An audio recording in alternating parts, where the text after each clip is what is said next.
educational quality and participation. The third dimension of Nancy Fraser's social justice framework is participation.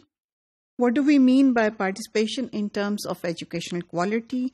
Participation means کہ جو communities ہیں جن کے لیے ایجوکیشن ہے they should be able to participate in key decision making. That decision making can relate to governance, چیزوں کو کس طرح سے چلایا جائے, curriculum and teaching learning processes. اس کے اندر ان سب لوگوں کی ریپرزنٹیشن ہو اور لوگوں کے وائس ہو, یعنی وہ اس میں ریفلیکٹ ہوتے ہوں. جیسے ہم and this stems from recognition, and recognition actually stems from redistribution, کیونکہ جب تک چیزیں ایکویلٹی کے بیسس پہ نہیں ہوں گی تو پھر کس طریقے سے آپ پہچانیں گے نہیں یا ریکگنائز نہیں کریں گے کہ لوگ ڈائیورس ہیں, ان کی نیڈس ڈائیورس ہیں. تو اور وہ ان نیڈس کو مین اسٹریم میں لانے کے لیے ان مائنورٹیز کا یا مارجنلائزڈ لوگوں کا ایجوکیشنل پروسیس میں پارٹیسپیٹ کرنا بہت ضروری ہوتا ہے. اور یہی وجہ ہے, اگر آپ کو پاکستان کی اگزامپل دی جائے تو یہ جو ایس ایم سیز ہیں, اسکول مینجمنٹ کمیٹیز ہیں, یہ بنائی گئی ہیں under the umbrella of world bank نے اس پہ بہت زیادہ کام کیا, اور یہ کچھ عرصے سے پاکستان میں کام کر رہی ہیں, جس کے اندر پیرنٹس بھی ہیں, کمیونٹی ممبرس ہیں اور ہیڈ ٹیچرز ہیں. کچھ جگہ پہ یہ آپ کو بہت کامیاب نظر آتی ہیں اور کچھ جگہ اس کا اتنا اچھا امپیکٹ نہیں ہے. Now, Nancy Fraser says that there can be two forms of misrepresentation.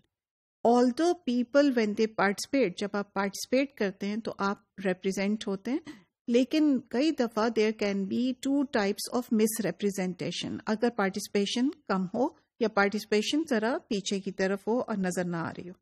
ایک مین اسٹریم پرابلم آتی ہے, وہ ہے پولیٹیکل ریپرزنٹیشن کی. پولیٹیکل ریپرزنٹیشن کا مراد کیا ہے, ہم ابھی اس کو دیکھتے ہیں.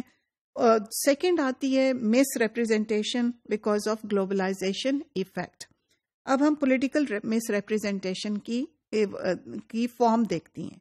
پولیٹیکل مس ریپرزنٹیشن وہ ہوتی ہے کہ جب جو مارجنلائزڈ لوگ ہوتے ہیں یا جن کو ایجوکیشن سے کم فائدہ ہو رہا ہوتا ہے, اگر وہ اپنی تکلیف کو یا اپنی ڈیفیکلٹیز کو بیان نہیں کر پائیں گے, if they do not have any voice, then education will never sort of resolve the issues. ان کے ایشوز کبھی ریزالو نہیں ہوں گے اور ان کو کوالٹی ایجوکیشن کی ایکسیس نہیں ہوگی.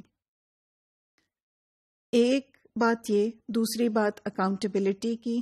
اگر آپ پارٹیسپیٹ نہیں کریں گے تو how will you hold people accountable? How will you be able to hold schools accountable? کس طرح سے اکاؤنٹیبلٹی میئرز جو ہوں گے وہ کم ہوتے جائیں گے, اور اس کی وجہ سے بچے آپ کوالٹی ایجوکیشن کو ایکسیس نہیں کر سکیں گے. If you don't have any power in the governance, جس طرح سے اسکول رن کیے جاتے ہیں, اگر آپ سے کوئی پوچھے گا نہیں کہ اس کی جس طرح سے اسکولس کو رن کیا جا رہا ہے اس سے آپ کو فائدہ ہو رہا ہے کہ نہیں, کوئی اس قسم کی ریسرچ نہیں ہوگی, کوئی اس قسم کی پارٹیسپیشن نہیں ہوگی, تو آپ کو کبھی اسکول کے ریفارمز کا بھی فائدہ نہیں پہنچے گا. اور اس سب کے لیے دا بیسک تھنگ از کہ ڈیسیژن میکنگ میں آپ کی کوئی نہ کوئی وائس ہونی چاہیے ان گروپس کی جو کہ مارجنلائزڈ ہیں. Otherwise they will be misrepresented, یعنی جو پھر دوسرے لوگ آپ کے لیے فیصلہ کریں گے اور آپ کو ریپرزینٹ کریں گے, and that is why she calls it miss representation, کیونکہ وہ کبھی بھی آپ کو سمجھ نہیں سکتے کہ آپ کے کانٹیکسٹ میں کیا ایشوز ہیں.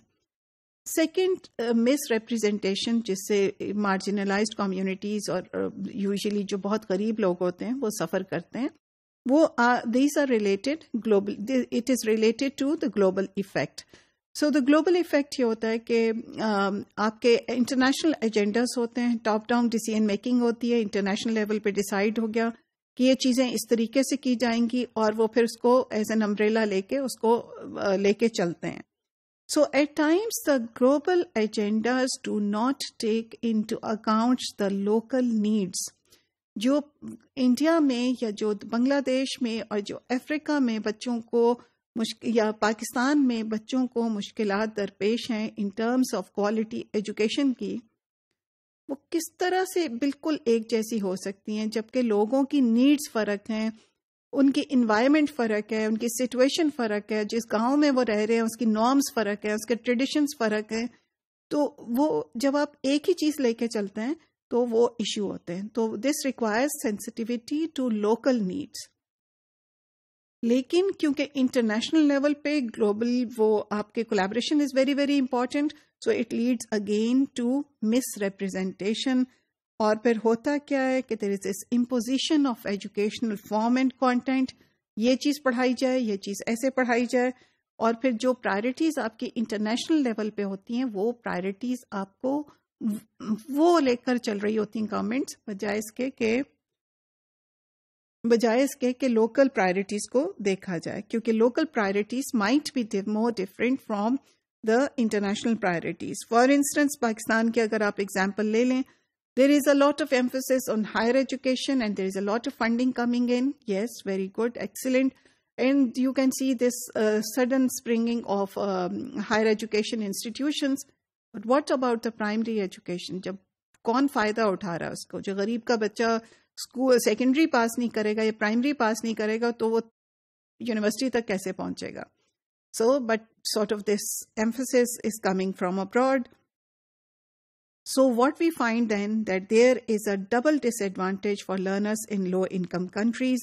ایک تو پور گورننس ہوتی ہے، پہلے ہی ان کے پاس وہ نہیں ہوتے، سسٹمز جو ہوتے ہیں ان کے ویک ہوتے ہیں، اکاؤنٹیبلٹی میئرز ویک ہوتے ہیں، اور اس کے اوپر سے they are following top down agendas. چاہے وہ ٹاپ ڈاؤن ایجنڈا سے مراد یہ ہے کہ ان کی لوکل نیڈس کو اگنور کر کے there are certain top down agendas جو انہوں نے ڈیسائیڈ کیا آپ کے لیے، وہ آپ کرتے ہو، and that is sort of miss representation.